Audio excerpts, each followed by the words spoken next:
Hello, everyone. John Carlson here with the Center for the Study of Religion and Conflict at Arizona State University. Great to see all of you virtually, and those of you who are joining on via Zoom.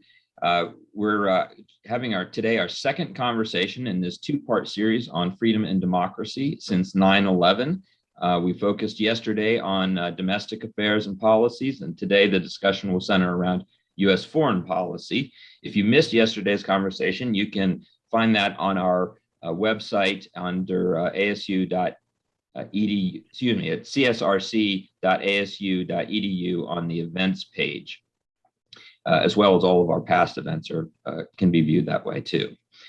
This discussion today is co-sponsored by the ASU Center for the Future of War, and we're delighted to be able to partner with them again and have Daniel Rothenberg as part of this panel.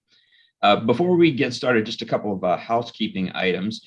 If you'd like to participate in the conversation by asking a question during the Q&A portion, there is a Q&A function in the chat. We'd ask that you just put your question in there, and you can submit your question as soon as you have one. You don't need to wait until the end. That will help us start to get those queued up when we go into the Q&A part of the event today.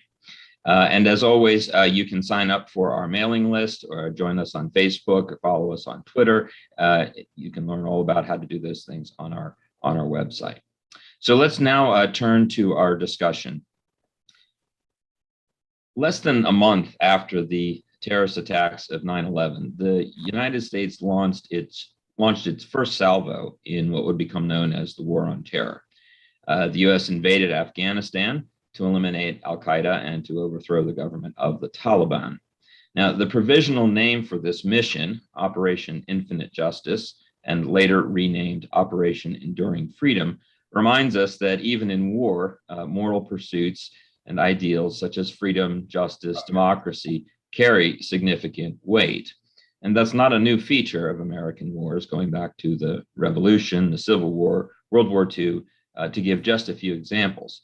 National defense and U.S. interests have always been bound up, however messily and however imperfectly, in the pursuit of freedom and democracy, both in the United States and in other parts of the world. So many thought that the wars in Afghanistan, Iraq, and elsewhere would follow similar models. But as we now approach the 20th anniversary of 9/11, just days after the U.S. withdrawal from Afghanistan, it's an apt occasion to recall the noble goals that have often accompanied 21st century wars, and then to evaluate how well those pursuits of freedom, democracy were achieved, to ask what kind of future foreign policy the United States should adopt if it hopes to support freedom, self-determination, human rights for other nations and peoples. To guide us through these conversations and discussions, we're joined by four distinguished and very experienced panelists who will bring their wisdom to the conversation. Let me introduce them briefly. Anand Gopal is an award-winning journalist, assistant research professor at the Center for the Study of Religion and Conflict and the Center for the Future of War here at ASU. He's written extensively about U.S. wars in Syria, Afghanistan, Iraq. His book, No Good Men Among the Living, America, the Taliban, and the War Through Afghan Eyes, was a finalist for a Pulitzer Prize and a National Book Award, and it chronicles the war from the perspective of Afghans with whom he lived during that time. Paul Miller is a professor of practice at Georgetown University's School of Foreign Service. He's the author of several books on U.S. foreign policy, state building, just war thought. He served in Afghanistan in the U.S. Army and was an intelligence analyst in the CIA. He was also the National Security Council director for Afghanistan and Pakistan during Obama and Bush administrations. Heather Hurlburt is the director of New Models, a policy change project at New America's Political Reform Program. She ran the National Security Network, a premier resource of international foreign policy, served during the Obama administrations, and has extensive experience thinking about these issues of foreign policy, particularly from the political point of view and how those policies are interpreted, understood, and communicated. And finally, Daniel Rothenberg is co-director of the Center for the Future on War and professor of practice in the School of Politics and Global Studies at ASU. He's an expert on terrorism, violence, human rights, has many and very distinguished past in all sorts of activities that are too extensive to get into here, but you'll hear more about them. So first of all, welcome to you all. It's great to have you here today. Okay, so I want to start with just a really basic question. You all have either spent significant time in Afghanistan or worked on issues and policies related to Afghanistan. So I'd like to just begin by asking each of you to share your reactions, reflections, having watched the evacuation last month as the U.S. ended its 20-year war. Paul, could I start with you? Sure, and thank you, John, for the invitation to join this conference, and thanks to everyone participating in the webinar. It was very difficult to watch events unfold last month. I spent 10 years working on the war in Afghanistan from various positions. It was hard to witness that unfold and not feel like it was a betrayal of what we had worked for, a betrayal of our Afghan allies, and it was an international public humiliation for the United States and for our allies. I don't think that it was inevitable. We've heard quite a lot of people say this was going to happen sooner or later. I disagree. I think there's very specific choices that the U.S. government could have made differently over the past 20 years, all four administrations, that could have led to a different outcome. So I don't think it was inevitable, and it was just heartbreaking to watch that unfold. Yeah. Heather, how about you? So two strains of thought. And the first is to say that it was some of the very best of U.S. internationalism and some of the very worst of U.S. internationalism on my screen at the same time. That at once you had individuals and organizations making really incredibly courageous choices, working together in and outside the government, saving a lot of lives, doing an airlift of a scope that we'd never seen before. But at the same time, both an accretion of not just bad choices, but bad analysis leading to there being only bad choices. And I think, Paul, we may differ in that as I watched the scene unfold, I felt to myself that what I was seeing suggested that there had never been the possibility that we could, in fact, make better choices. But the other thing that I thought over and over again as I watched the screen was how we still haven't, as Americans, figured out how to balance things that we tell ourselves we're doing for our own safety and security and things that we tell ourselves we're doing for the freedom and democracy of others. And that again and again, the scenes that we were watching play out were horrific from an American perspective, but they were even more horrific from an Afghan perspective. And so much of the commentary was not particularly concerned with the lives and well-being, much less the freedom and justice of the Afghans we're seeing. And that, John, to your point about the funny way that morality and expediency twine together in American security policy, that we, even in that terrible moment, that we were so unable to do justice in our coverage here to both of those strands. Mm-hmm. Anand, how about you?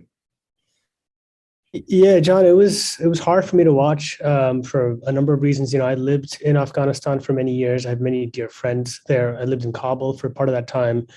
I was pretty intimately involved with some of the evacuation efforts, not just me, many people were. And, there was many sleepless nights where we were trying to get people moved from their location and staged in some area and then moved to the airport. There was complete chaos. We weren't sure what the Taliban were going to do. Some of these people were human rights defenders, women's rights activists, others who had very good reason to want to get out of the country, not also, of course, others who helped the United States over the years. And then, there was times where we couldn't get past Taliban checkpoints, and that was terrifying. When we could get past those checkpoints, then the U.S. was running the airport, and they had basically these militias. They were funded and created by the CIA that were shooting at Afghans. These are Afghan CIA militias, basically CIA-created militias shooting at their own country people. It was a complete disaster. It was horrifying to see, and, to be on the phone with somebody, as I'm sure all of you who are watching remember, there was a horrific attack, a suicide attack at the airport. And to try hear the phone go dead when you're trying to contact somebody in the midst of that attack, it was just terrifying. And, I think this brings a larger question, I think what Heather said was very interesting and true, that it was the best and the worst of us, in that obviously I just described the worst of us. The best of us was the best of our tendencies was that there was a really kind of internationalist spirit. I was working with journalists, ex-military people, ex-CIA people, all sorts of people to try to extract Afghans. And really the question at the core of all this is, what do we owe others? What do we owe Afghans? And I think we can't really wrap our heads around that question unless we understand what happened in the last 20 years. And we can talk about this later, but that's just an opening remark. Yeah. Yes. Let's definitely get into that. Daniel, I want to bring you into the conversation. What was your sense? You worked and spent time in Afghanistan, a much earlier period in U.S. involvement there, I think, and through different agencies. Yeah, I mean, I would echo what everyone's saying in the sense that Daniel may need to speak up a little bit sorry. or into your mic. Can you hear me now? Yeah. Is that better? So I mean, to echo what everyone's saying, it was such a shocking moment. Partly, as has been repeated, how quickly things degraded, how frightening the scenes were at the airport. I think what often gets lost, and this is really something that's been brought up, is just the story of Afghans. It's quite clear that we could have done things better, but of course, in our individual lives and our lives as a nation, we can always do things better. But some aspect of our failures did seem a little preordained, and one of them is just the inability to see Afghanistan for what it is. It's not a singular place, but this is a country that's suffered ravages of war and devastating violence for over 4 decades. And so often when Afghanistan is referenced in the US, it's referenced through the lens of what the US is doing, should do, could have done, and the country and the people get lost. That was certainly something I saw time again in my time working there. It isn't surprising, and again, some aspect of that myopia or that failure to sort of see what's often in front of you does seem to be hard baked into some of the ways in which we engage the world around us, tragically. Paul, let me ask you, the sudden collapse of the government, the frantic evaluation that followed, it caught many people by surprise, or at least many American viewers at home, but certainly the administration as well. Focusing just for a minute on the withdrawal and evacuation operations, what should the United States have anticipated or done differently? And I'm also going to just throw in a question for anyone who might be able to answer, because I've not been able to find this question answered in my research, is exactly how many Afghans U.S. forces were able to, or the U.S. evacuation operations were able to rescue from Afghanistan. Paul, to you. Yeah, so the speed of the final collapse did take, I think, most people by surprise. The fact of the collapse did not. Even the Biden administration acknowledges that. They said they thought this would happen 6 months later, maybe a year later, which to me is sort of an odd admission that they knew this was going to happen and decided to pull out anyway. That right there is kind of what I'm getting at. This was not inevitable. What should the United States have done differently? We shouldn't have left. We should have stayed. The previous strategy wasn't perfect. There were some real problems with it. And I can tell you everything I would have done differently every year of the last 20 years. But the last mistake we made was leaving, which we shouldn't have done, particularly when the administration admits it knew a collapse would have happened. Again, they got the timing wrong, but they knew that it would happen, and they pulled the plug anyway. That to me is an irresponsible decision. This is an engineered failure, one that we chose, that was not forced upon us. We could have chosen to stay, probably with a modestly larger force, to stabilize the situation and prevent this kind of collapse. Now, what else could we have done differently? Assuming the withdrawal was going to happen, we could have delayed the announcement until the evacuation was much further along. And so we had maybe gotten out most of the civilians, fixed the problems with the processing of the special immigrant visa applications, and gotten most of them out of the country, and then maybe made the announcement. I think the timing of the announcement before the withdrawal was planned was another act of irresponsibility. Mm-hmm. Anand, I know you have some different views about the overall U.S. engagement, but on the withdrawal part, starting with that, what could have been done differently, and how successful was it, particularly as we think about the number of Afghans who were successfully evacuated, as well as the number who were left behind. Well, the withdrawal was a disaster. I agree with Paul there, and it could have been done differently. But honestly, is there any good way to lose a war? I mean, this is a war that the U.S. lost, and there's all sorts of things one can think about how they could have sequenced it differently. I think there's a lot of legitimate criticisms one can levy on the Biden administration for that. But I think to get bogged down in those details at this point misses the larger picture, which is that the reality was this was a war that was going on for 20 years, that Afghans were suffering at tremendous levels. I mean, I just did a study recently this summer looking at one pocket in Helmand province, where on average, families lost between 10 to 12 members in the last 20 years, civilians, all civilians. So you can imagine the extraordinary levels of suffering that was happening in Afghanistan, especially in the countryside. And so I think it's easy for us when we only see the images in Kabul to think, well, man, this is terrible.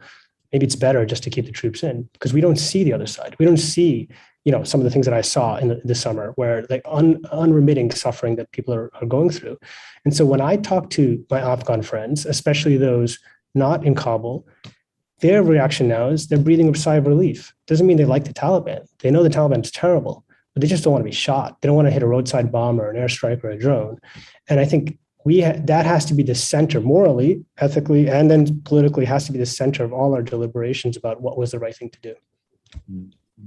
Paul, do you want to have a quick response to that? I mean, one of the things that's I think really interesting about all of you is having read your work and being familiar with the kinds of issues that you're concerned with. The moral and political questions are front and center for all of you, but do you have very different kinds of views about how to achieve those ends? So, Paul? It strikes me that the Afghans who fought in the Afghan army against the Taliban for the past 20 years believed that fighting and possibly dying was worth it. They were fighting for a cause, the defense of their country against the Taliban, which many of them thought was an outside foreign invader, and that they were fighting in a just cause. And I understand some people are relieved that a war has ended, but what we've done is trade a war for a tyranny. And those who fought in the war believe that trying to win that war was worth it, they didn't want to live under the tyranny. So I don't think the war has really ended. I think the United States has taken itself off the firing line, but the Taliban's war against the Afghan people is going to continue unabated by anybody and uninterfered with by anybody. So let's recognize the situation for what it is. There really is an ongoing, morally problematic aspect to the situation, even though the shooting has stopped. Heather, let me ask war you. is not the greatest evil. I mean, that's as simple. War is not the greatest evil. Heather, let me ask you to come in on this. What are U.S. responsibilities now following withdrawal, particularly given the fact that there are still hostilities taking place, not in the in a U.S.-led war, but there's still the challenges of life under the Taliban, and there's still deep concerns about the situation that we have left behind. Yeah, so I want to pick up from that to go back to the question of the withdrawal for a moment and actually start from a question that Anand raised of what do we owe? And I think the other question that wasn't settled as we went through the withdrawal was, and to whom do we owe it? And so if I were going to critique just the withdrawal, sort of number one, we don't appear to have made the clear, hard decisions of exactly who we owed a new place in the United States to and who we didn't. Then we didn't deal with the huge backlogs and problems in our own refugee and immigration bureaucracy, most of which are not the fault of the Biden administration, but nonetheless, they knew the backlog they had.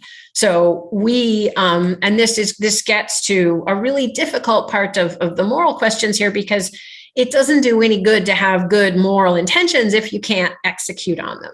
And so we owe it to ourselves, and we urgently owe it to ourselves going forward to look at I mean, not just our refugee and immigration system, which is badly broken for political reasons that we know, but also to consider our interagency system. Did we both absorb intel? I mean, Daniel, Paul, and I have all been in situations where we've consumed intelligence. We're aware it has strengths and weaknesses. It's ultimately the policymakers are responsible. Was it consumed correctly? Did the interagency function the way it should? Do we have enough of the right kind of staff in place at both state and defense to do what needs to be done before we go forward and say, okay, so now this time what we're going to do is X. So a moral policy requires a competent foreign policy. So looking back at competence is really, and in without fear or favor, and this shouldn't be a partisan issue, that one should want one's security apparatus to be competent. So that's kind of question one. Question two, of going forward, the United States as number one, an extraordinarily wealthy and powerful nation, and number two, a nation that is very implicated in the current level of conflict in Afghanistan, has significant humanitarian obligations to the people of Afghanistan. We're not the only ones who have that obligation. It's not our problem alone, but figuring out how people don't starve to death because we made the strategic choices we made is a critical one. We also have a counterterrorism problem for ourselves, but much more importantly for the region. We have to ask ourselves what is our share of responsibility toward the refugee problem that other countries, both in the region and beyond the region in Europe, will bear. And so in that sense, I think Paul makes a really good point. The conflict doesn't end, and the consequences of the conflict and the moral obligations for the United States don't end just because we pull out troops. On the other hand, I also want to be sure to say, just to add to Anand's point, not only were thousands of Afghans dying, but the numbers of Afghans dying had been increasing in recent years. So the war might have been largely out of sight and out of mind. It might have seemed like a manageable, quote unquote, level of casualties for Americans, but it was not for Afghans. And second, we also have to reckon with the degree to which American casualties had been, quote unquote, manageable, whatever that means, which is an interesting question to discuss from a moral perspective, over the last couple of years, because the Trump administration had engaged in negotiations with the Taliban aimed at the US getting out.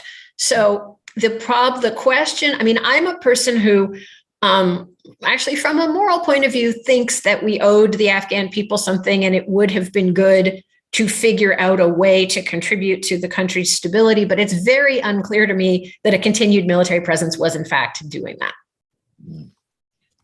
Thanks, Heather. Daniel, anything you want to add to this conversation? Yeah, I mean, here the framing of all of this is reflecting on near 20 years since 9/11 and on issues of freedom and democracy.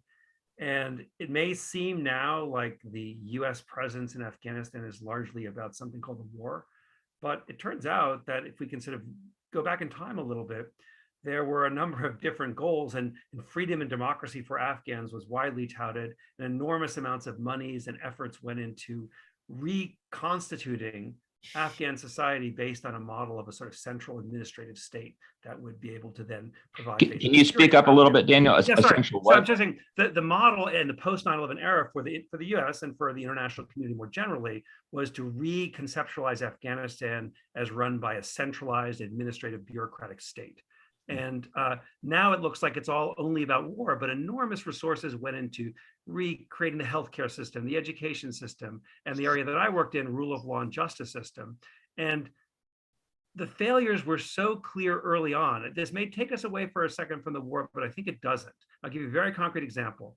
All of the efforts that I was involved with in all the conversations and discussions had to do with the idea that justice and rule of law was all about having courts, judges, police officers, and those sort of state actors present throughout the country to manage the sorts of disputes and problems people might face.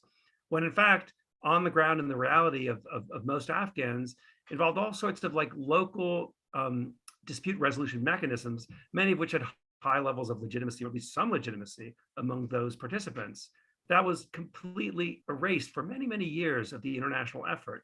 And I don't mean to focus only on that. I just think it's indicative of an imposition of an idea of what Afghanistan should be that didn't listen to Afghans and didn't take the reality at face value. And so that created a real, that established a sort of logic of engagement that I think predetermined all sorts of failures. Mm-hmm, mm-hmm. I think it's important to spend some time opening up this question of what accounts for the failures, because there's one sort of side of this that says it's a failed policies, and we can look at many failed policies. There's might be unreasonable goals. There might have been poor explanation or clarity about what the mission was. Was it really actually nation building at all?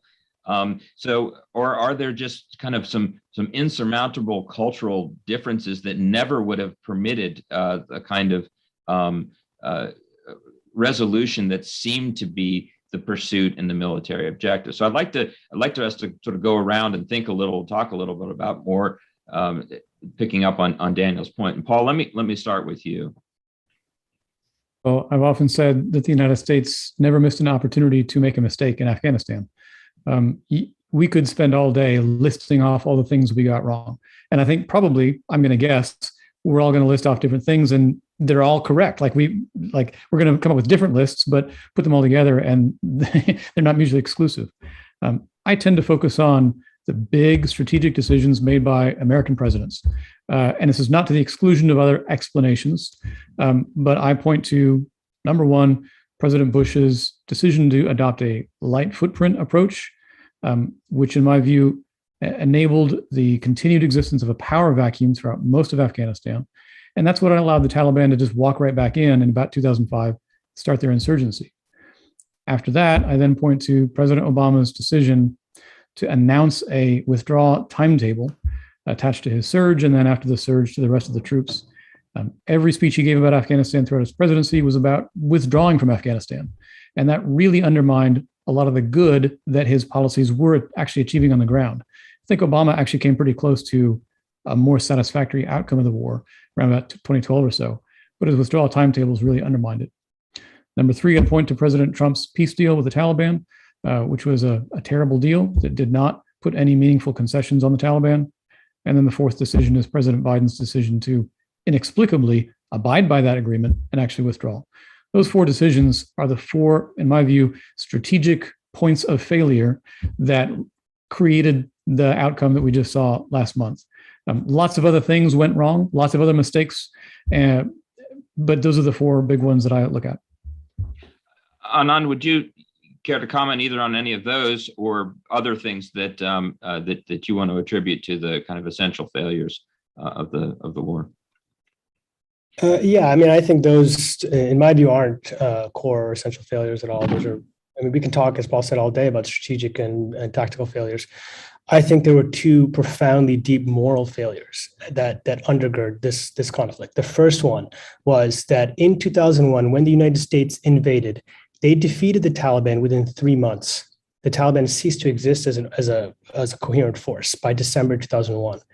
Al-Qaeda, the principal target of the invasion, fled the country, primarily to Pakistan and partly to Iran. So the United States was on the ground with no enemy to fight, essentially. And at that point, they had a choice to either accept the Taliban's unconditional surrender at that point, where a lot of Taliban were trying to switch sides to move into the Afghan government side, or just to retire to their homes because they had been defeated. That's been the trend in Afghan history over the previous 20 years. When one force is defeated, they just gave up. And to refuse to accept the Taliban surrender was a great moral failing, actually, because the U.S. policy at the time was there was no conditional surrender. There was only an unconditional surrender or total annihilation. That is not the basis to build a new polity. And so what you had was a section of Afghanistan that was effectively excluded from the post-2001 political order. And that is what laid the seeds for what happened subsequently. I think that's the first moral failing. The second moral failing was that the United States ultimately designed its intervention into Afghanistan around counterterrorism. So even though all this rhetoric about nation building, even all this money that was thrown around about nation building, at the end of the day, this was and always has been a counterterrorism mission. What I mean by that is that the U.S. allied with horrific strongmen warlords who are no better in any sense than the Taliban. So Paul earlier talked about tyranny. Afghans in southern Afghanistan were living under tyranny, and it was a tyranny perpetuated by Afghan warlords who were being paid and armed by the United States. And what does that tyranny look like? People would be kidnapped, they would be disappeared, their houses would be raided arbitrarily, they'd be sent to Guantanamo. This was tyranny. And so by putting the US's narrow counterterrorism interest, in other words, its narrow self-interest ahead of the interest of Afghans and nation building, they ended up, not achieving either aim at the end of the day. So these two moral failings, I think, are the most important. Paul, I want to give you a chance to respond, and I'd also like to ask you particularly to pick up on the point about nation building, to the extent to which that was or was not the strategy, and as you see it, and whether that should have been. Yeah. So, Anand, you made 2 points, one about sort of reconciliation, the second about nation building. I want to disagree on the first and agree on the second. On the second point, I totally and completely agree with you. I think the United States made a strategic and moral error by foregrounding its counterterrorism interests almost to the exclusion of nation building or reconstruction stabilization. Most people say, well, we did too much nation building and that was too hubristic or whatever. And the truth is we did almost none for the first 5 or 6 years. We held a couple of expensive elections, and we did almost none for the final 10 years of the effort. There was a brief window from about 2007 to 11 when we, in a panic, dumped a lot of money on the country and said, hurry up and go build some roads and ministries and whatnot. And it was fast, it was panicked, it was wasteful. Take that same amount of money, spread it out over 20 years, have a more patient approach, and that might have been more meaningful nation building, and it might have been more effective. So I think I want to agree with you on that. Your first point about reconciliation, the U.S. and the Afghan government did have a reconciliation program in place that processed thousands of foot soldiers, and there were some senior Taliban officials that reconciled with the Afghan government. Taliban Defense Minister Mutawakil, he was in the Afghan Senate for years. There was 2 other senior officials that were appointed, I believe, to the lower house, and then the Taliban assassinated them. So the problem isn't that there was no mechanism for reconciling with the Taliban. It's that the hardline Taliban wouldn't let the moderate Taliban do the reconciling. They threatened them, they killed them, and there was no public order. We didn't protect those who did reconcile, and it really killed any effort at reconciliation. I agree with you. There should have been a more effective reconciliation program, but part of that failing lies with the Taliban itself, not exclusively with the United States or with the Afghan government. Anand, you had a quick point I think you wanted to make. Yeah, sure, Paul. The reconciliation program you referred to happens much later than what I'm talking about. The reconciliation program happened after the Taliban was already reconstituted as an insurgency. What I'm talking about is in 2001 and 2002, when the senior leadership of the Taliban, from defense minister, minister of justice, down on all of them surrendered. And December 7th, 2001, the Taliban leadership met with Hamid Karzai. They submitted a letter from Mullah Omar saying that we surrender the government. In exchange for amnesty, we will go back to our homes and we will give up political and military life. So that was, and the Afghan government actually agreed to this. Karzai agreed to this. What happened was Donald Rumsfeld learned about this and reversed the decision a few weeks later. So all of these Taliban leaders who went back to their homes started to get arrested, even though they had given up any sort of resistance to the new order. And not only did they get arrested, all of the strongmen and the warlords that we empowered started to, finger innocent people, saying this person is Taliban or that person is Taliban, and loads of innocent people got killed or sent away to Guantanamo. This is what reconstituted the Taliban. Now, 7 years later, when it was a major military force, of course, then any attempt at reconciliation was 6 years too late. And of course, the Taliban then were reacting viciously to people who tried to reconcile. Heather, I want to come back to the conversation that we were just having a moment ago about nation building, because I think there's an important point here that may get lost in the shuffle. Many people, including most recently President Biden, decried the prospects of even of ever winning in Afghanistan, and in part blame it on, we've done 20 years of nation building. We've done all of this work.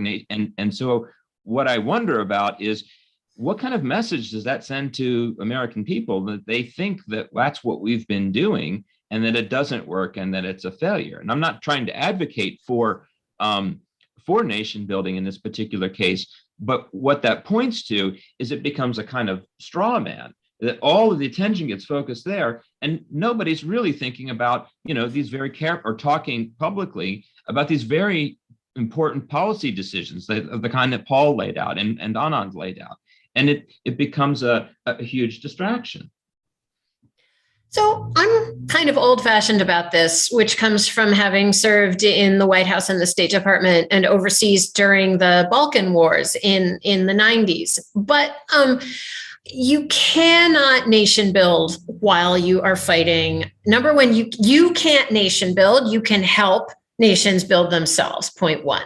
Point two, you cannot nation build while you are also fighting a war. And so in that sense, the effort, the way Paul laid it out, its failure was preordained. And so that sometimes makes me kind of want to say, well, what we were doing in Afghanistan was not nation building. And where you can point to successes in the decades since the Cold War, are places that were, number one, much smaller than Afghanistan. Number two, where at least some of the time there was not an active war encompassing the whole country. And three, where the effort was led by civilians and not the military. And this goes back to a point that Daniel alluded to, which is that the real, or one of the many, many tragedies of Afghanistan is that, as Paul said, we did at various times dump enormous amounts of money into Afghanistan, but we did it in ways that no development professional would ever have suggested that you should. And because we wanted fast results. And frankly, because very often things that got called development money were actually, let's keep this commander and this set of troops alive through their rotation money, which is a worthy goal. If I'm a commander on the ground, that's what I'm going to do. But it is not the same thing as actually helping a polity grow itself and build itself in organic ways that it's gonna find sustainable. So that's my kind of cri de coeur, that what we did in Afghanistan wasn't actually nation building. But it comes back to this question again that Daniel raised right at the beginning, of just how at every level what we did in Afghanistan was about us and not about Afghans. And that it failed in Vietnam. Its track record in the Balkans is very mixed, and it failed in Afghanistan. Well, let me ask about that. And I want to bring Daniel in, someone who is an expert on issues of human rights, has worked on them, studied them. It became very clear, even early on in the Afghan war, became one of the justifications, indeed, secondary justification perhaps, that U.S. intervention would create massive new openings and opportunities for Afghan women and girls. And that was a point of great pride. It was also a point of great skepticism and criticism at different times.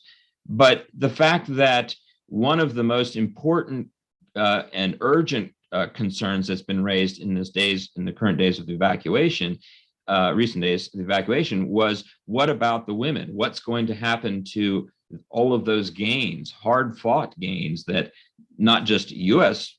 forces perhaps helped to enable through invasion, but that Afghan women themselves have done? Anand, or Daniel, could you speak a little bit to that? How do we make sense of the of that effort? Wasn't that a worthy goal that should have been supported and perhaps even sustained in other ways? I mean, the part of what we're seeing that's so interesting about this conversation is it doesn't seem clear here, and I think it certainly doesn't seem clear for the American public, what the post 9/11 wars were really about.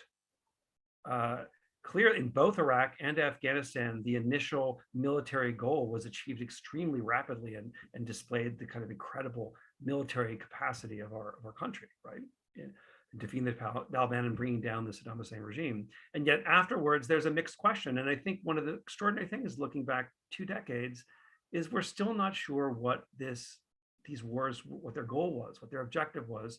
And to put it a different way, what's the narrative that allows us to make sense of these places and why the US was investing so much energy there? And on the ground, often these things were enormously confusing and chaotic. To get to your point about human rights, after the fall of the Taliban, it's an interesting story. It's the first time that NATO countries joined in their commitment to mutual defense and committed fully to a kind of refashioning of the country. There were all sorts of ideas about how transformative these efforts would be. Lots of money poured in. Much of that money was sort of bizarre in its amounts, and it's actually difficult to spend those quantities of money and not create incredible distortions, which were evident to anybody traveling around. But I think the real question is, how is it possible that so many intelligent people could devote so many resources to these endeavors that lack a fundamental unifying vision? We've seen 2 here. One is to say that it was all about counterterrorism. That's one idea. Another is to say, no, it's actually really about reconstituting both Iraq and Afghanistan and these countries that have suffered ravages. And one of the core defining element of what the Afghan and Iraqi suffering was human rights, the suffering under a tyrannical regime of Saddam Hussein, and then the complex suffering in Afghanistan under the Taliban and during the Civil War, and then during the other periods of conflict. So human rights was at the core of all this, but what do we do with this story? And I just think it's an incredible situation that we don't know how to talk about these places after 2 decades. Yeah. This is a good opportunity. We've been talking a lot about Afghanistan, but of course, Afghanistan was not the only major use of force in the last 20 years. Iraq, Syria, many places throughout the world, Yemen, all involved use of force, if not outright invasions and wars, under ostensibly the rubric of the war against terror. But of course, as we know, the goals were always much broader than that. And they always included some element of a concern about the freedom, about democracy, about human rights, about ending tyranny, et cetera. So I want to ask you to maybe think about some other examples beyond just Afghanistan, and to think about what kinds of lessons we're drawing now. I mean, for some, the immediate lesson is all of these wars were complete failures. The U.S. should just withdraw and isolate itself, and in essence, forsake ideas about freedom and democracy and human rights. You can be an example in your own country, perhaps, but not have any place in the world. So I'd like to just go around the horn here and ask. I'll start with you, Paul. Where would you? How would you advise American citizens to think about where we go from here, and what kinds of uses of force might be appropriate or had perhaps worked and been effective? Well, maybe I want to begin by quibbling a little bit with your characterization of some of the past interventions. You said that all of them involved in some way a concern for democracy. And that leads some people to believe that the problem was too much democracy promotion. And I tend to see the problem as the opposite. It's too little democracy promotion. Mm-hmm. When we think about Syria, for example, the US military intervention there, which was very small, never had democracy as part of its goal. It was solely dedicated to defeating ISIS. And in so doing, we've helped Bashar al-Assad win that war, which is certainly not democracy promotion. Libya, the NATO intervened and overthrew Gaddafi and then left. And the United States and its allies never tried to stay and rebuild anything in its place. And so we engineered not democracy, but state failure. It was a perfect recipe for state failure. And that was, again, too little democracy promotion and state building and nation building, not too much. So the lesson I draw is that these things ought to go together. War ought to aim at a better peace, and a better peace does require reconstruction, stabilization, peace building. How you end a war is just as important as why you went to war in the first place. And for my money, there's no substitute for some form of accountable governance under law as the proper end or goal of a war. If we're going to truly fight with concern for justice and love for our enemies, that ought to be a goal. Think about the Gulf War, where we successfully liberated Kuwait and then put the al-Shabaab family back on the throne. That strikes me as a foolish missed opportunity. For example, that's one example that I would give of when we might have and should have done something different. How would the Middle East look today if we had made a different choice in 1991? Anand? Yeah, I think it's hard if you look at the history of the last, 30, 40, 50 years to take seriously the idea that U.S. foreign policy, especially its military policy, has been linked in any real way to democracy promotion. I mean, from the coup in Iran to Guatemala to Chile to, just going on down to when the Iraqis rose up in 1991 and the U.S. allowed Saddam to crush that uprising, to the facade and farce of a democracy that was installed in Afghanistan and Iraq, to the dictatorships that are supported in the bedrock of U.S. foreign policy like Saudi Arabia. It's just not a credible idea that these two concepts have ever been linked together, except in rhetoric, except as ways of justifying to the population. What about Bosnia and Kosovo, for example? Yeah, it's interesting, Paul, actually, and I wanted to mention, Paul mentions a couple of conflicts like Syria and Libya. I actually think these are the examples of good interventions. Okay, so we'll take Libya, for example. Libya was under a tyranny of Gaddafi, and people were about to be slaughtered in Benghazi, and NATO intervened and protected and stopped the slaughter. And there's absolutely nothing wrong with that. That's a good thing. People were calling for that. There was a popular revolution in Libya. People were calling to be protected, and international powers protected them. That's great. Everything that's happened subsequently, I think, is a reflection of the pathologies of 30 years of Gaddafi's dictatorship. You cannot expect to try to overthrow the society which he had engineered and expect that it's going to just be all flowers and roses after that. It's going to be problems, and there was. But actually, I think Libya has fared much better in many respects than a place like Afghanistan. There's obviously complications. There's other countries, Egypt and UAE involved. But Libya's future, I actually think, is much brighter than Afghanistan or Iraq. Syria is another example. The U.S. troops are in northeastern Syria right now. If they left, Turkey would invade, and that would cause a humanitarian disaster. So it's good the U.S. troops are there, right? But they were there supporting an indigenous force that had some legitimacy, like in Libya. It was part of a process that was endogenous and organic. That's what's different with the Iraq and Afghanistan wars, where it was just an invasion trying to create these forces from scratch that are supposedly legitimate forces. And then the moment the U.S. leaves, these quote-unquote legitimate forces fall apart. One of the difficulties of that is not only it puts the U.S. in this strange position of having to pick who the winners are after they militarily defeat the previous force.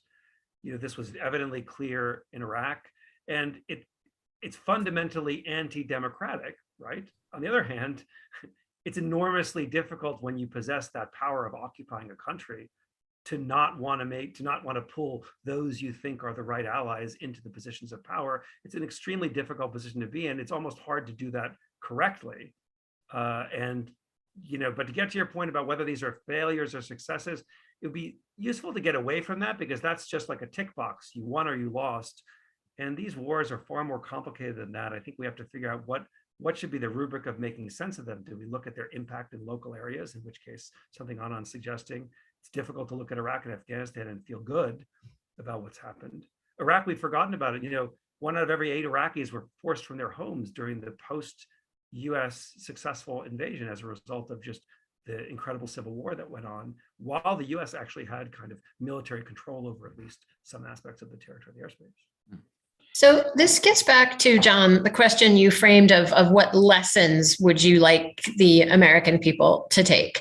And, one that I would push really strongly is that war is war, and building civil society, whether you want to call it democracy promotion, human rights promotion, is something that the U.S. should do, has a unique ability to do, maybe not so much because of our government, but because of things that our citizens have done in the past.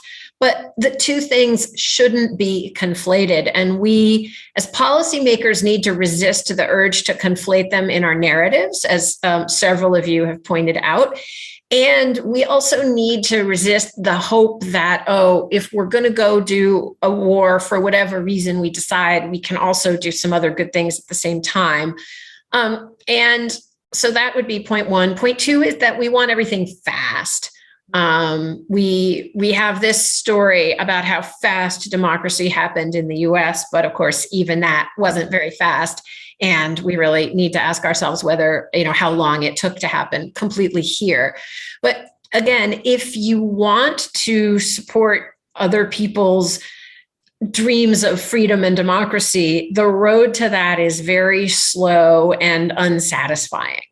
And it doesn't mix very well with the political imperatives we associate with the use of American force. So as someone who studies the politics of American foreign policy, I understand how wildly naive this is.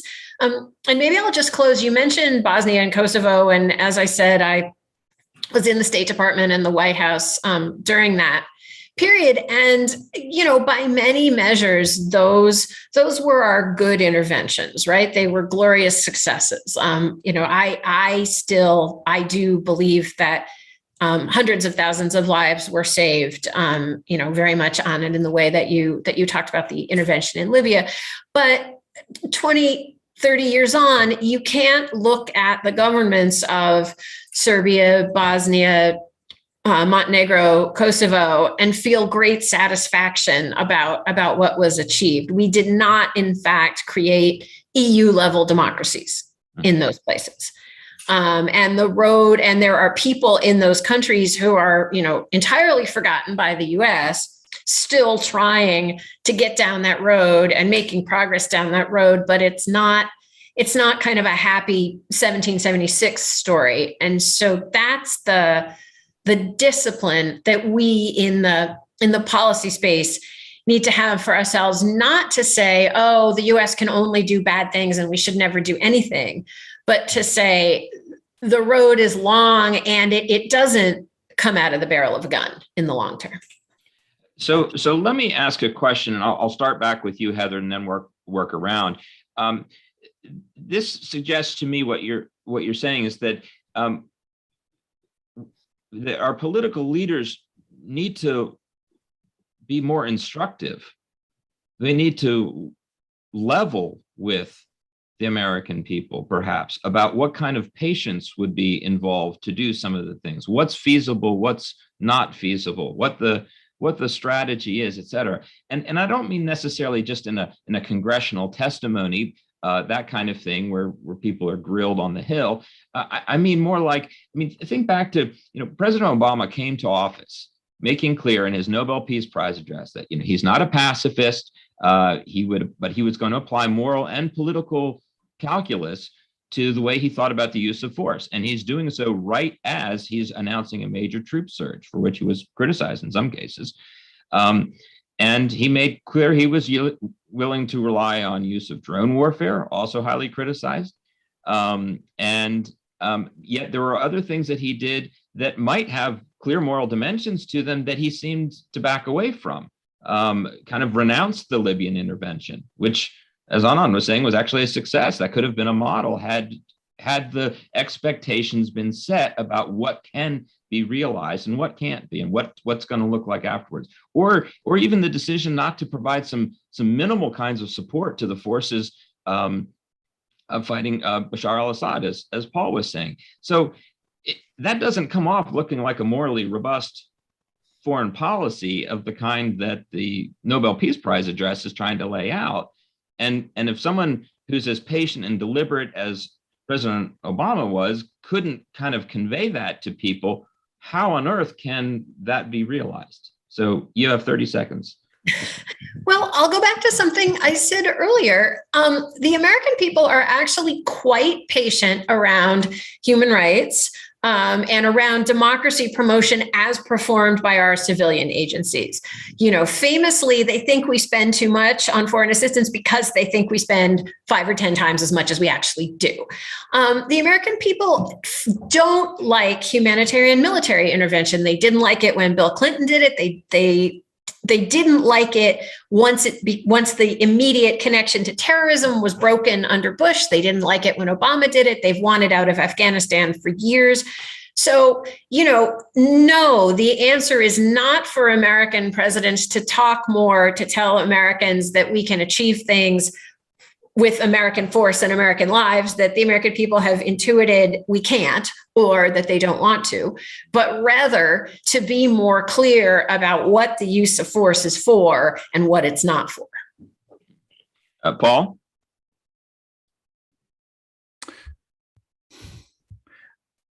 So, Heather, I take your point that matching military force to humanitarian outcomes is fraught and difficult. But it's better than matching military force to no moral vision at all. I think that for military force to be justifiable and tolerable, because let's all be honest that war is barbaric and inhumane, for it to be tolerable at all, it has to aim at something good and just and right. Therefore, in my view, it has to aim at something connected to accountable governance, rule of law, human rights, that sort of thing. I just can't envision what it would look like for the United States to espouse a military policy unconnected to that vision of moral order in the world. What kind of country are we if we do that? And how could we possibly support any kind of military force at all unless we try that? Sounds like something President Trump would try to prove you wrong there, Paul. And so speaking of Trump, I was going to talk about Obama, but I can talk about both. President Trump's approach to the war in Afghanistan was illustrative. In August of 2017, he said, we're going to go for victory, no more timelines, loosen the rules of engagement. And in 2017, 2018, but he also said, no more nation building. Right? So that was Trump's policy, was lots and lots of force and no nation building, very explicitly.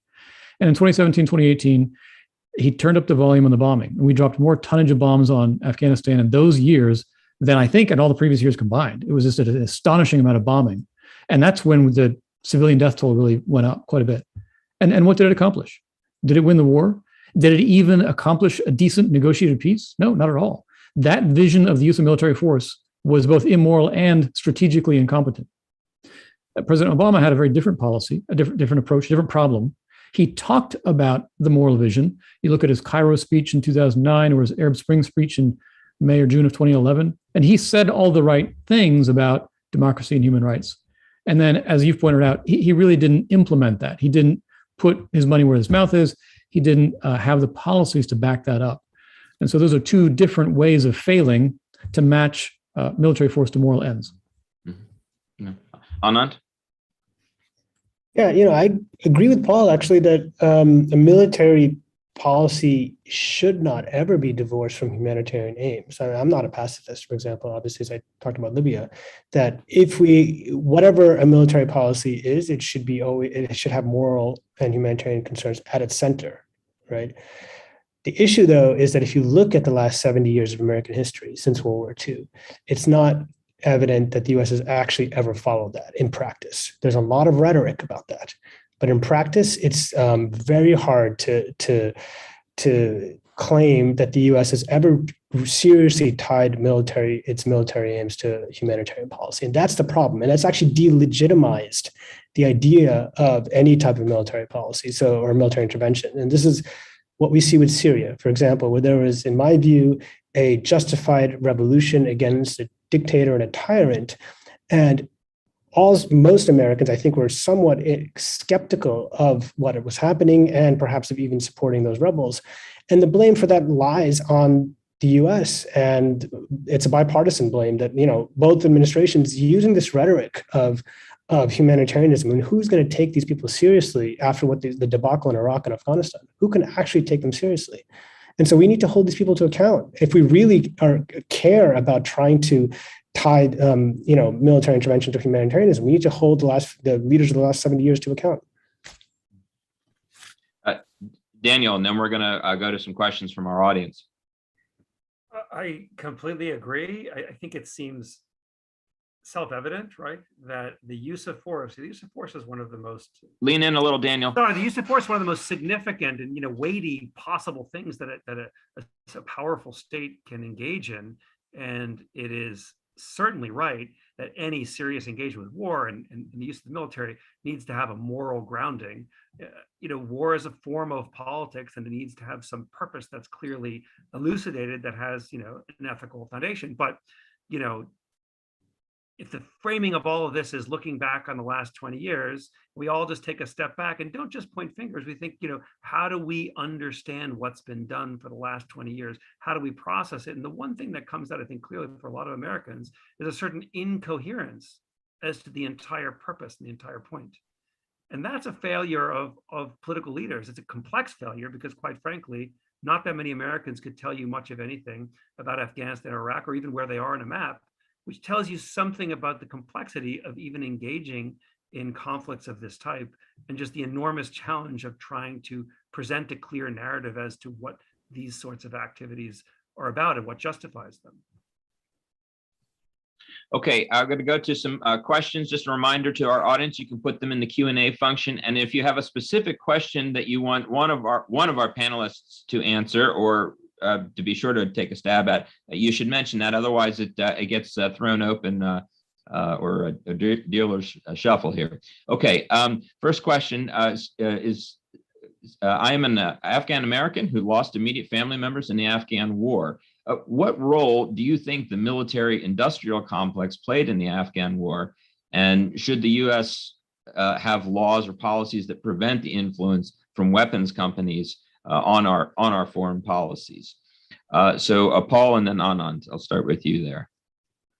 I take this to be echoing a line of critique I've heard more and more frequently in recent years from advocates of restraint, that people involved with defense companies exaggerate overseas threats in order to generate more business for themselves. It's true that there's perhaps an alignment of interest, but I have yet to see documentary evidence of that happening. That's the best I can tell you. I'm, of course, pretty cynical about how the United States Congress makes its decisions. We all know that money plays a role in politics, and there's official lobbying from the defense firms and whatnot. But let's not forget that there's many people who quite sincerely look at the world, see these threats the way they are, and make the recommendations they do. So let's keep some of our cynicism in check, maybe. That's the best I can do. As for laws that prohibit the lobbying, that's going to run afoul of the First Amendment, and I don't think that's possible in the American context. Anand? Yeah, it's a really good question. And I think it's a major factor in this sort of perpetual war that we find ourselves in. We spend billions of dollars in Afghanistan. If you go to Afghanistan today, you will see dirt roads, you will see mud houses, you will not understand where that money went. Well, if you want to know where that money went, you can go to Washington, D.C. or the suburbs of D.C., because there's lots of people who made lots of money off this war. These were defense contractors who have built an invested interest in perpetuating war. In a healthy democracy, somebody like our Secretary of Defense would not be allowed to be Secretary of Defense. I can't remember which major armament manufacturer he was with, maybe Lockheed Martin before. I mean, there's no healthy democracy where somebody who worked to make weapons for profit could then become a Secretary of Defense. This is a major problem, and it's something that unfortunately hasn't gotten any better, and have made no progress on this in the recent years. Can I jump in, John, on this? Because I think an interesting point. So I'm going to agree with Paul that the direct role of military armaments companies on votes on war and peace issues gets overstated. It's interesting. The donations are actually somewhat smaller than you might think that they are. And if you're comparing it to influence wielded by by the private sector on certain domestic issues. It's not nearly as big, so it's easy to sort of over exaggerate it and then have people knock down the argument and say, oh, the military industrial complex isn't actually a thing. The place where I think you see a link really clearly that's deeply problematic is actually something that we were talking about earlier, which is how we spend money to do what, and how it is so much easier to get funds to do things through the Defense Department than it is to get funds to do things through the civilian agencies, or to get funds to do things that actually are led by people in the countries concerned, as opposed to being led by, as Anand said, consulting firms and corporations back here. So, another lesson that we didn't talk about is that, if you wanted to, say, improve the status of women or any other group in a society, what would you do? You would go to those groups and you would say, what do you need and how can we support you?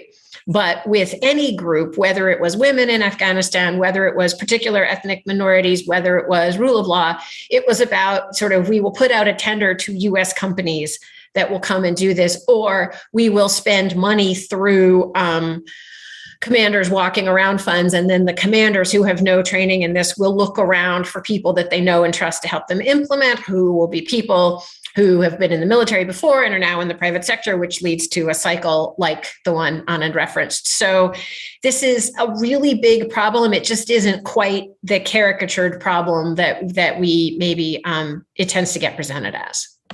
I'm recalling a series of conversations, a tour actually, that Secretary of Defense Gates and Secretary of State Clinton had very early in their tenure in the Obama administration, where the call was made quite urgently to increase support for the State Department, to provide more resources, because the wars that were seeking to be won could not be won simply through military funding and through use of force. And if I can cut in on you there, yeah. So what happened there was one budget cycle where Gates explicitly said, we're going to take X million dollars and we're going to transfer it from the DoD budget to the State Department budget.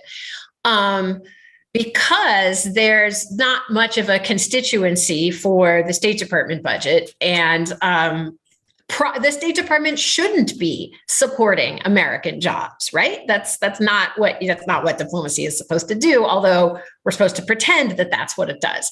So that got to Congress, and some folks in Congress said, well, okay, then we will cut out an equivalent amount of money from the State Department's budget because you just got more money from the Defense Department. Whereupon Gates said, you're not going to be able to do the things I need you to do to keep my forces safe. Back to the question of what is this all for? Is it to develop Afghanistan, or is it to keep American troops safe? So he said, I'm never trying that again. And there we are. And now we have, it's very, relatively speaking, very easy to get more money into the Defense Department budget. And it's very difficult, as we painfully see through the inadequate refugee operation, to get more money into the State Department's budget. Indeed, as Secretary of State Tillerson said, it's very easy to make cuts to the State Department if you're on the inside as well. So, okay.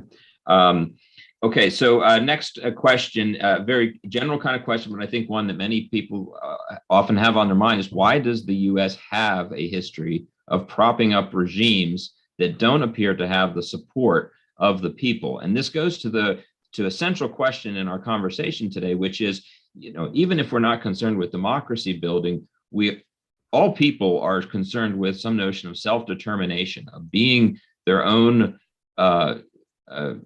owners of their society, of being participants and having that ownership in it. So why, in that context, what explains the disconnect between the US supporting leaders that don't have the support of their own people?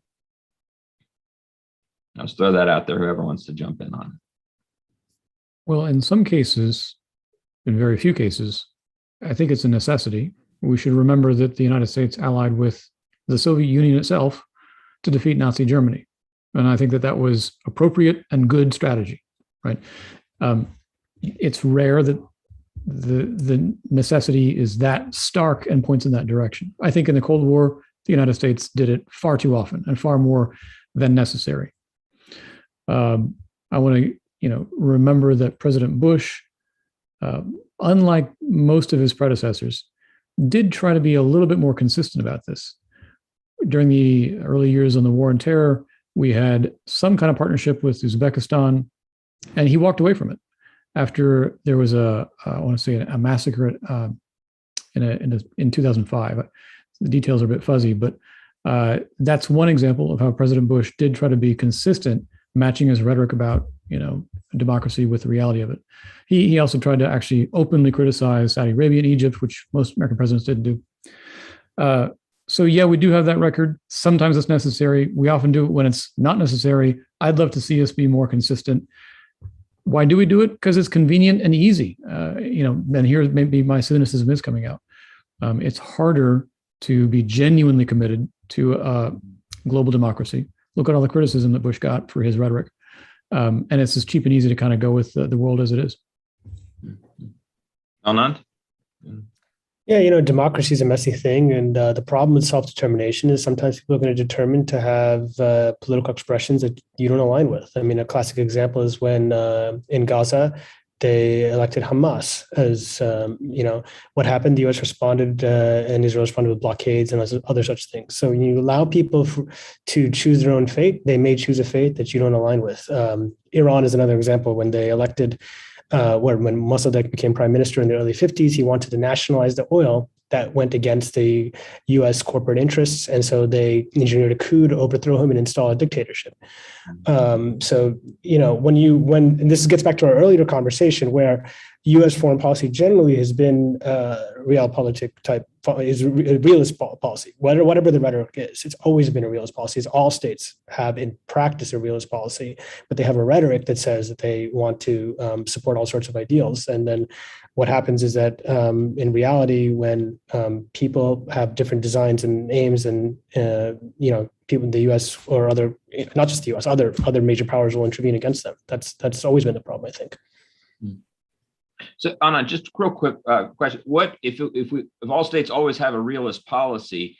How is it that the U.S. then finds itself engaged in humanitarian interventions when even someone like James Baker said, we've got no dog in this fight? I think the U.S. is engaged in very few genuine, actual humanitarian interventions. And in the 90s, I think it's an interesting period. It was part of rehabilitation of the idea of intervening after Vietnam, when the defeat in Vietnam really made it difficult to re-engage in the world militarily. After 1991, there was a kind of new internationalism that emerged that I think the wars in the 90s were an expression of. But these are the exceptions. Really, what we have almost all the time is using humanitarian rhetoric for other interests. Mm-hmm. Okay. So, Daniel, a question I'm put to you. Have we exhausted our moral, strategic, and democratic credibility enough internationally that we're justified in a drawdown of an international military presence? Or would we even have the credibility to to engage in further kinds of actions or interventions in other parts of the world? So that's a big question. It's probably never true that a particular state has a single sense of credibility, right? I mean, it's long been true in many regions of the world that the U.S. military actions, to pick up on some of the things being discussed, has not been viewed in a positive light. Think of Latin America and the Caribbean, which is long. Can you speak up a little bit, Daniel? I'm sorry. It's the idea that a nation has a certain credibility that's widely understood by all is probably just false, right? Nations have different kinds of credibilities in certain environments. My sense is the U.S. retains an enormous amount of credibility in a lot of respects. But it's sort of a myth to suggest that somehow the U.S. is widely viewed positively, especially in terms of military action. I spent a lot of time in Latin America and generally in the Americas, and Latin America and the Caribbean. The long-standing legacy of U.S. military support for authoritarian regimes weighs heavily on political discourse and on the minds of many folks. At the same time, the U.S. is an enormously powerful country with great reach. There's no reason to consider the country as somehow morally defeated or somehow losing its fundamental role in the world. It's really a challenge to figure out what it means to manage that power. Certainly the post 9/11 era has seen a very confused, complex, and tragic use of that power. And to some degree, I think it gets to the heart of what we've talked about here, which is what was the real goal there? Was the goal protecting the homeland only, with little concern for what that meant in other places? If that's the case, one might view this all as a success, and that we've managed to keep our country from experiencing externally organized terrorist attacks, which is the 9/11 story. The U.S. certainly has credibility among many people, but how do you manage that, and what does that mean for people in very particular relationships? This is an ongoing challenge, and really, frankly, isn't anything new. And if I can piggyback on that, I just want to take issue with the premise of the question. I don't think the United States should key its international engagements to international popularity or perceptions of credibility.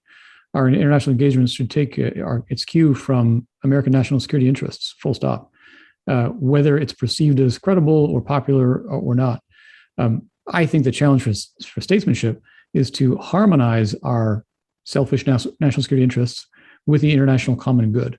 And that's almost a direct quote from Paul Ramsey, an old just war theorist. That's what I would like to see the United States do. And I think there's elements of that over the past 70, 80 years. I'm a little bit less cynical than Anand. I think he and I would disagree on some features of what history, American diplomatic history says. Insofar as we played a role in constructing a liberal international order, that was a good thing both for American security and for the international system. And we should continue trying to do that. And security interests can be self-interested without being selfish too, right? That's right. Related to promoting something broader. Someone has raised a question here, and I think this is going to be our last question to close us out.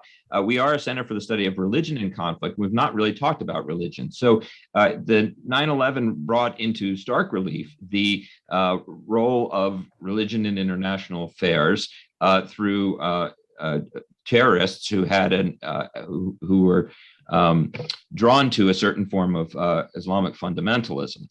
But of course, we learned a lot about Islam and the varied role that it plays in the relatively small minority of people who hold such views.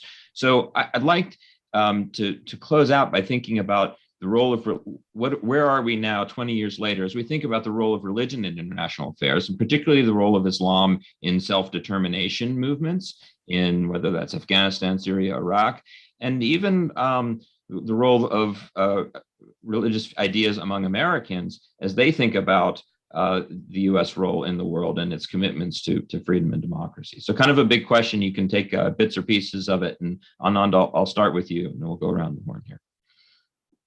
Yeah, it's a good question. I think, first of all, the vast majority of people who've been fighting and have been killed by so-called terrorists are Muslims. And so, this is, I think, sometimes lost when we take this kind of civilizational narrative that there's these terrorists that are Muslims and the rest of us. But at the same time, I think for us here in the United States, it's worth thinking about the ways in which religion is used. For example, in Afghanistan, the people that the U.S. allied with, let's say in southern Afghanistan, were no less religious on the first hand, and also no less had really no different interpretation of religion than the Taliban. There's many examples of strongmen who in the 80s and 90s as mujahideen, as religious fighters, were doing the same things that the Taliban are doing subsequently. But because they happen to be anti-Taliban, they're branded as the good guys and they're branded as anti-terrorists. And he's going back to the earlier comment about tyranny. This is what part of the tyranny that we subjected Afghans to by allying with these people.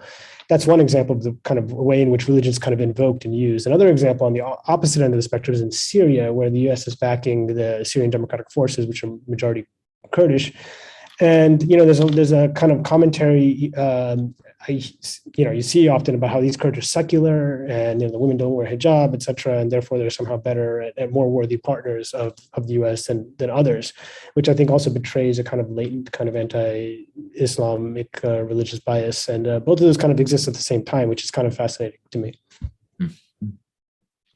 Heather, you want to jump in here?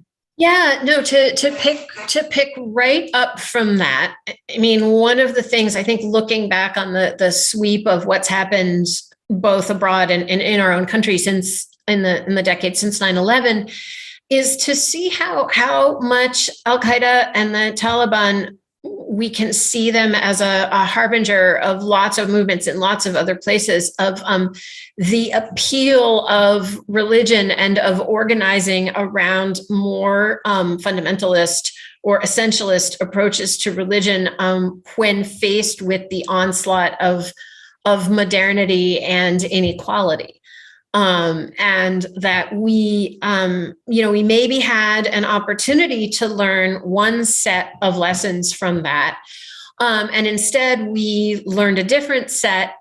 We practiced a different set of lessons, not just in our wars in the Middle East and South Asia, but also in how we organized at home and how we ushered in a period of renewed and intense hostility towards Muslim and Muslim-seeming Americans that were still not passed, that has led us into also a resurgence of anti-Semitism in the US that has led directly into some of our recent politics, and that, ironically, although we haven't ever had another mass externally directed terrorist attack, we've had a general rise overall in extremist violence in the US, and we now grow at home and out of our majority Christian religion the kinds of fundamentalist figures with, again, some of the same attitudes about the literal truth of religious texts, the role of women,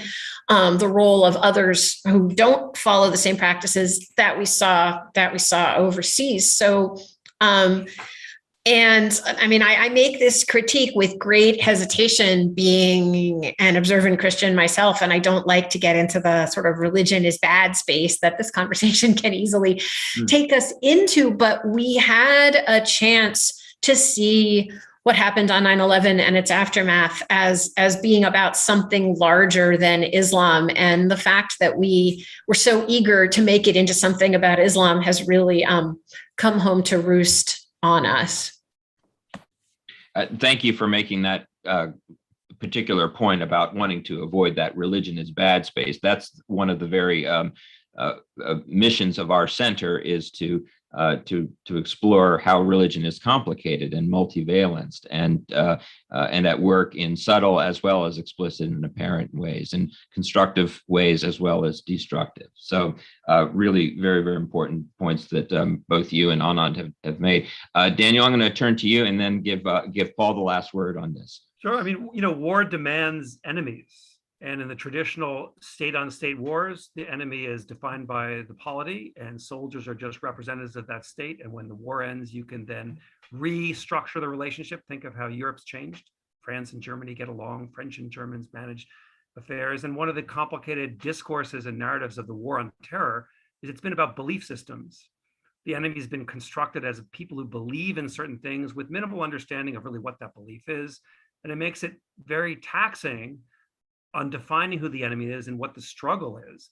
And that's had really negative effects, I think, particularly on understandings of Islam in ways that it's difficult to process, and I think have long-standing and deep-rooted impacts that will be with us for some time.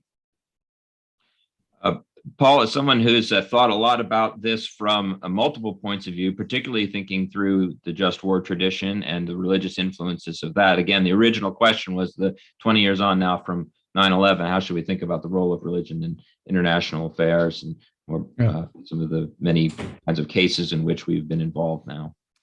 So I think I want to agree with Heather that sort of the hangover from 9/11 did eventually play a role in the upsurge of nativism and the xenophobia that we've seen in recent years. But I want to remember that it actually took a while for us to get there. Let's remember that both Presidents Bush and Obama worked very hard not to define the war as a war against Islam. They worked very hard to avoid that kind of language, to find other ways to frame the conflict while still being morally serious about the just war that we were engaged in against terrorists. And the term I would prefer is jihadists, right? I think that's a more accurate label. And then we know what happened after President Obama, right? One of the more encouraging developments of the last 20 years, I think, has been the emergence of a relatively stable democracy in Tunisia, which helpfully disproves the old trope that Islam and democracy don't really go together. The fact that Tunisia transitioned very seamlessly and very peacefully to a democracy that has lasted for a while, it's just an encouraging sign. And there's no Western involvement, there's no intervention at all. That should be a beacon of hope for people worldwide who want to see freedom and democracy in all cultures and all places. And it should be a beacon of hope for any Muslims who want to see democracy in their lands as well. It is possible. We know that, but it's nice to have another proof of it. And that could be a place to find a unity across religious lines to say that accountable governance under the rule of law is not religiously specific or culturally specific. Nobody wants to be oppressed. And so we can all come together behind this moral vision of world order. Thank you, Paul. That's a great place to end. And it's also a good opportunity to remind many of all of those who have, particularly if you're talking about the success of Tunisia, all of those Muslim peoples in different countries who have tried to achieve self-determination and have, either for lack of support or being outgunned, not been able to do so. That struggle isn't over for them. So this has been a fascinating conversation. We've got so many more questions in the Q&A than we had time to get to. I want to thank our panelists for really bringing their A game today for this conversation. We could have gone for another hour, but alas, we are at time. If you enjoyed this event, I hope that to our audience, I hope that you'll consider signing up to attend other events, either in person or online. I hope you'll read more by the authors of more of the works by our panelists. Anand has a new piece out in the New Yorker called "The Other Afghan Women." It's a really, really important read. I join you to take a look at that. Paul's written quite a bit recently too on Afghanistan in the last month or so. So I again thank you all for being here today. Thank you for joining us for this event. It's been very, very eye-opening for me, and I hope that it helps us to think about how we can posture ourselves now as we come to this moment of very important national reflection on the 20th anniversary of 9/11, to not lose our commitment to ideals that have always been very important, not just to Americans, but to people around the world, but to find thoughtful, wise, prudent ways to maintain them and make good on them. So again, thank you. We'll see you again soon in person and online. So long.